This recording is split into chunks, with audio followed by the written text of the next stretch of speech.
Hey, what's up, everyone? Sam Shaw here at Wall Street Mastermind, and today I want to talk about a very interesting topic. Um, most of you probably already know who Ray Dalio is. If you don't know who he is, Ray Dalio is um, basically the founder of Bridgewater Associates, which is one of the largest hedge funds in the world, and he's one of the greatest investing minds of our time. And Billionaire, right? Super successful. I follow a lot of his stuff. He's written a really, really great book called Principles, which I highly recommend it for those of you who haven't read it yet. Anyway, so he wrote an article a while back in 2018, on LinkedIn talking about credit and debt. Okay, I thought this is a really, really good article. Something that not a lot of people understand. Certainly, the rich and successful people, they all understand this concept, and Ray Dalio obviously qualifies as a rich and successful person. Um, but I speak to a lot of people who, you know, aren't super successful or aren't super wealthy, and they don't think. Part of the reasons because they haven't been taught to think like how successful people think, right? So I want to kind of like walk you guys through this article, and then give you guys my own thoughts about it. Okay, so he says, since we're going to use the terms credit and debt a lot, I like to start with what they are and how they work. Credit is the giving of buying power. Okay, this buying power is granted in exchange for a promise to pay it back, which is debt. Clearly, giving the ability to make purchases by providing credit is, in and of itself, a good thing. And not providing the power to buy and do good things can be a bad thing. For example, if there's very little credit provided for development, then there's very little development, which is a bad thing. The problem with debt arises when there's an inability to pay it back. Said differently, the question of whether rapid credit/debt growth is a good or bad thing hinges on what the credit produces and how the debt is repaid, how the debt is served. So all the bolded parts are like the really, really important key points that he's making in this article. So a lot of people have this idea that debt in and of itself is a bad thing. Yeah, like, oh, I would never take on debt for anything. Like if I can't afford something, I'm just not gonna buy it. Right? In reality, debt is not what's bad, right? Whether the debt that you take on is good debt or bad debt depends on what that debt actually gets you. Right? Like what are you putting that debt towards, and what do you get in return? Right? That determines whether it's worth it to take on that debt.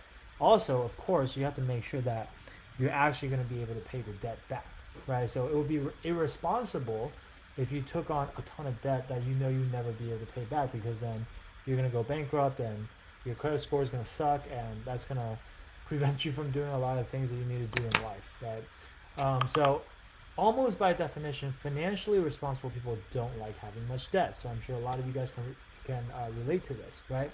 I understand that perspective well because I share it. For my whole life, even when I didn't have any money, I strongly prefer saving to borrowing because I felt that the upsides of debt weren't worth its downside, which is a perspective I presume I got from my dad. I identify with people who believe that taking on a little debt is better than taking on a lot. But over time, I learned that that's not necessarily true, especially for society as a whole, as distinct from individuals, because those who make policy for society have controls that individuals don't. From my experiences and my research, I have learned that too little credit or debt growth can create as bad or worse economic problems as having too much, with the costs coming in the form of foregone opportunities, right? So here he's talking about the concept of opportunity costs. Like, you might say, hey, I don't want to take on any debt because I don't want to borrow money, but you have to ask yourself, if you don't take on this debt, what is the opportunity that you're passing up on? And how much is that going to cost you? Perhaps it's going to cost you more than what it will cost you to take on that debt, right? So, generally speaking, because credit creates both spending power and debt, whether or not more credit is desirable depends on whether the borrowed money is used productively enough to generate sufficient income to service the debt. If that occurs, the resources will have been well allocated and both the lender and the borrower will benefit economically. If that doesn't occur, the borrowers and the lenders won't be satisfied, and there's a good chance that the resources were poorly allocated. So in other words, if you borrow $100, and because you borrowed that $100, let's say you invested or you put it towards something, and from that activity you generated $200 or $300 or $500, then obviously that was a very good thing, right? But if you borrow $100 and you go and buy, I don't know, an expensive T-shirt, and then you just blow the money, and you don't generate any additional money in return, now you owe $100 that you have to pay back that you don't have, and that would be a bad thing, right? So, in assessing this for society as a whole, one should consider the secondary and direct economics as well as the more primary/direct economics. For example, sometimes not enough money/credit is provided for such obviously cost-effective things such as educating our children well, which would make them more productive, while reducing crime and cost of incarceration, or replacing inefficient infrastructure because of a fiscal conservatism that insists that borrowing to do such things is bad for society, which is not true. I want to be clear that credit/debt that produces enough economic benefit to pay for itself is a good thing, but sometimes the trade-offs are harder to see. If lending standards are so tight that they require near certainty of being paid back, that may lead to fewer debt problems with too little development. If the lending standards are looser, that could lead to more development, but could also create serious debt problems down the road that erase the benefits. So, how costly is bad debt relative to not having the spending that the debt is financing? Like, would you rather have bad debt, or would you rather not be able to spend on whatever it is that you want to spend on? So, suppose that you as a policymaker choose to build a subway system that costs $1 billion. You finance it with debt that you expect to be paid back from revenue, but the economics turn out to be so much worse that you expected that only half of the expected revenues come in. The debt has to be written down by 50%. Does that mean you shouldn't have built the subway? Rephrased, the question is whether the subway system is worth $500 million more than what was initially budgeted, or on an annual basis, whether it is worth about 2% more per year than budgeted, supposing the subway system has a 25-year lifespan. Looked at this way, you may well assess that having a subway system at that cost is a lot better than not having a subway system. To give you an idea of what that might mean for the economy as a whole, really bad debt losses have been roughly 40% of loans values couldn't be paid back. Those bad loans amount to about 20% of all the outstanding loans, so the losses are equal to about 8% of total debt. That total debt in turn is equal to about 200% of income, e.g. GDP, so the shortfall is roughly equal to 16% of GDP. If that cost is socialized, i.e. borne by society as a whole via fiscal and annual monetary policies and spread over 15 years, it would amount to about 1% per year, which is tolerable. Of course, if not spread out, the cost would be intolerable. For that reason, I'm asserting that the downside risks of having a significant amount of debt depends a lot on the willingness and the ability of policymakers to spread out the losses arising from bad debts. I have seen this in all cases I have lived through and studied. Whether policymakers can do this depends on two factors. One, whether the debt is denominated in the currency that they control, and two, whether they have influence over how creditors and debtors behave with each other. So this article, he's talking more from this, a macro sense, so talking about like, hey, us as a society, how much debt should we take on to, invest in things like education and infrastructure and things like that, right? But a lot of this applies at the individual level as well, right? The one thing that all rich and successful people understand is the concept of OPM, okay? OPM stands for other people's money. What other people's money means is rich people, they know that in order for them to get even more rich, they have to invest, right? But in order to invest, they have a limited amount of capital. And so the way to invest faster is if you invest using leverage, using debt. Like you borrow other people's money and then you use that to invest. As long as the investment that you're making is generating a higher return than the interest that you have to incur, then it's a good deal, right? So for example, I'm about to buy 2 investment properties. I just bought one today. I'm going to buy another one next month. And for both of these properties, I'm taking on mortgages to buy the properties. I'm not using my own cash for the entire thing, right? I'm using my cash for 20% or 25% of the down payment. And then I'm going to have to pay interest every month. It's going to be a few $100s a mortgage on call it $100,000 house for each house. But the rent that I'm going to collect from each of these properties is maybe going to be $1,000 a month, right? So let's say I'm collecting $1,000 of rent and I'm paying $500 in mortgage, both principal and interest. that means I'm making an extra $500 a month. And then you subtract out other miscellaneous things like, you know, property manager and taxes and insurance and things like that. Net, I'm still generating an extra, $300 to $400 a month per property, times 12. I'm making thousands of dollars of just positive cash flow per year, and I'm only putting about $20,000 down on the house. So basically, I'm earning anywhere from 15 to 20%, sometimes more, in annual returns on the money that I put down, right? Which is pretty darn good. Like, it's better than probably how much people earn in the stock markets a lot of the times, right? Especially in this environment where stock market is super volatile and it's going up and down and up and down.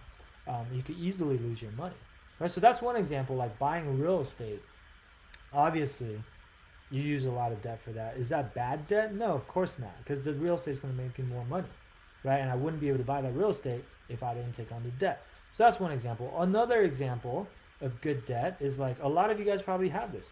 You probably have student loans, right? Like, college is so expensive nowadays. A lot of you probably had to take out tens of thousands of dollars. I even know people that had to take out hundreds of thousands of dollars just to go to college. Well, why did you do that? You did that because if you don't go to college and you're just a high school grad and you just have your GED degree, you're probably going to have to go work at, like, I don't know, like a minimum wage job, right? And barely be able to make a living.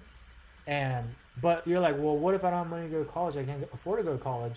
Well, you've assessed the situation and said, well, if I take on this debt now and I go to college, hopefully I'll be able to graduate with a much better job, much higher paying job, and over time, that's going to make it worth it that I took on this debt, right?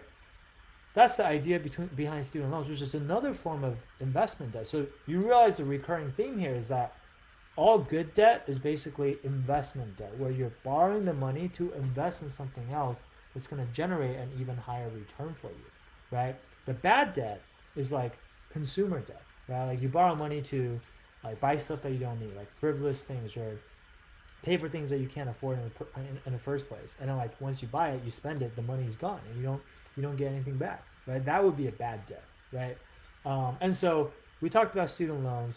We talked about real estate. By the way, on the student loan piece, unfortunately, the idea behind it is good, but what's happening a lot of times now is people are taking on tens of thousands or hundreds of thousands of dollars of debt, and they're going to college, and then they're graduating with like a $50,000 job or a $60,000 job. Like the average college grad in the United States today is only making $50,000 a year. So imagine graduating with $30,000, $40,000, $50,000 of debt, and you're making a $50,000 salary. It's going to take you, on average, it's taking people, I think, 21 years to pay that off. Think about living paycheck to paycheck, not being able to save any money. All of your excess income just goes to paying down the student loans. Now you might be saying, well, shoot, I don't know if that's worth it, because that's no way to live, right? That's why it's like, it's so important.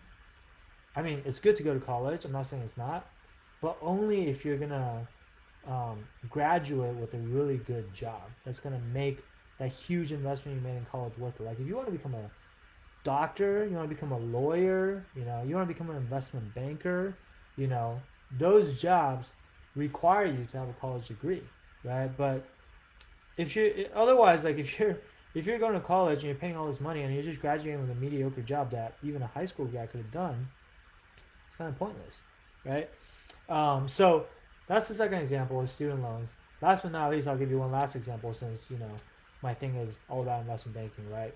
Private equity firms, right? For those of you that are not familiar, like private equity firms, when they invest and they do leveraged buyouts, which is what's called an LBO, they use debt in every single transaction, right? And for those of you that have studied your technicals, you'll understand that the reason why private equity firms use debt is because it increases their returns, right? It allows them, similar to the real estate example, it allows them to buy an entire business, in this case, as opposed to an entire house. It allows them to buy an entire business without having to put down 100% of the money, right? They can maybe put down 20%, 30%, 40%, whatever it may be. And then again, they're using OPM, other people's money, to buy this company. Then they run the business, they improve it, they use the cash flow that the business is spinning off to pay down the debt, so they're not paying back the debt, it's not coming out of their pockets. And then 5 years later or whatever, they sell the company for a much higher return, right? So that's another form of investment debt. So the bottom line is this. What I want to impress upon you today is that not all debt is bad debt, right? And what caused me to think of this today is like I spoke to a student. He just recently graduated, and he's been graduated for a year. He's working an evaluation role. He's making like $60,000 a year. Okay, he paid hundreds of thousands of dollars to go to college. He's making $60,000 a year right now in what he feels like is a dead end job without any potential for growth, right? And he wanted to do my program, but he doesn't have enough money saved up because like just his work doesn't pay him that much, and he might potentially have to tap into some credit to do my program, right? And in this case, it's like you might say, well, is that a good idea? By the way, like he's not the first person that's done this. I have other clients that have done this, like they've gone out and taken on debt to do my program, and the reason why they would do this is because it comes back to this thing that Ray Dalio said, right? The question of whether credit is good or bad hinges on what that credit produces and how the debt is repaid, right? If you come into our program and we have a 94% success rate, which means that pretty much as long as you're willing to work hard, you do the work, you show up, you're coachable, you're pretty much almost virtually guaranteed to get this job. What job? An investment banking job. How much is it going to pay you? Over $100K a year, right? Which one would you rather have? Would you rather have a $50,000 a year salary or $60,000 a year salary? Or would you rather have $100,000, $125,000, $150,000 a year salary? Well, if you rather have the $100,000, $125,000, $150,000 a year salary, that incremental income you make is going to way more than make up the debt that you're taking on just to do my program, including the interest payments that you may have to pay, right? So in this case, it's an investment debt, right? So it's totally different, right? This is like very similar to why you took on student loans to go to college, right? You took on student loans to go to college because you believe that it's going to increase your earning potential over, your career, right? It's the same thing by doing Wall Street Mastermind. You're trying to increase your earnings potential by improving your career trajectory, right? By getting into the top 1%, right? By getting into investment banking, which is, basically one of the best jobs you can get right out of college. And then not to mention all the exit opportunities after that, right? We're not just talking about, hey, making an extra $60,000, $70,000, $80,000 in your first year. We're talking like every single year thereafter, because the opportunity set that's available to you is going to be different. You're going to make just probably at a minimum 6 to 7 figures more over your lifetime, right? And that's not a number that I made up. That's, studies have been done specifically by a professor at Stanford GSB, where they looked at like the lifetime earnings impact of someone starting their career in investment banking. He said it's anywhere from $1.5 to $5.5 million in present value. Okay, so anyway, I just want to come on and give you guys this kind of valuable lesson, or rather, it's a valuable lesson from Ray, not from me. Ray Dalio, one of the greatest minds out there. If you want to be successful, you want to be a rich person one day, you got to start modeling your decision making and your thinking after how rich and successful people think. If you don't do that and you continue to think the way poor people think, a lot of poor people, they're like, oh no, I'll never use debt or whatever. That's why they stay poor. Seriously, like that's why they stay stuck. They have the scarcity mindset. They don't understand how to put money to work to their benefit. Okay, I'm not saying that like, poor people are poor because they won't take on debt. Like some people are poor because they took on debt and spent it on the wrong things. Rich people and poor people both use debt, but rich people, they use debt on things that are going to make them more rich. Poor people, they use debt on things that are going to make them more poor, right? That's another like simple way to think about it. So debt in and of itself is not necessarily a bad thing. That's something that you have to understand. And if you can understand that and you can leverage it to your benefit, then you're going to have an advantage, seriously, over probably 90% of the people in this world, because most people, quite honestly, they just don't understand this concept. They don't teach this stuff in school, which they should. I don't know they don't, because after all, you're paying hundreds of thousands of dollars to go to college, but sometimes they just don't teach you the things that are actually important. So hopefully that's been helpful to you guys. This has helped me a ton. I've gone out and taken on a ton of debt this year. I mean, within my means, but obviously like I refied my mortgage. I'm taking on new mortgages for every single investment property I'm buying. I'm about to buy my third one. I also took on a HELOC, which is a home equity line of credit, um, from like the additional equity I have in my house, and so that just gives me even more dry powder to invest in opportunities that come along that I think are great investments, right? That I think are going to make me a lot of money. So hopefully this is valuable to you guys. If you guys have any questions about this, feel free to drop a comment below or message me or PM me or whatever. I love geeking out on this stuff. Happy to chat with you about it more. As always, if you guys want help with investment banking recruiting, uh, feel free to reach out to our team. Our calendar is pretty booked these days, but you can always try to see if you can squeeze in there and find a time at www.wallstreetmastermind.com/apply. The street's abbreviated to ST, so it's www.wallstmastermind.com/apply. And don't just check us out. Like, don't ever let money or finances or lack of finances or your perceived lack of finances to be the reason why you don't speak to us or think about joining our program. The first and most important thing is to figure out if you believe that this program can absolutely help you get the job that you want, right? And if it can, then we can figure out how to make it happen. But first, you gotta decide, should you make it happen, and if it should, then we can help you with the how part. Okay, so that'll be it for today. Thank you guys for tuning in, and we'll be back again with another one of these next week. All right, talk soon. Bye.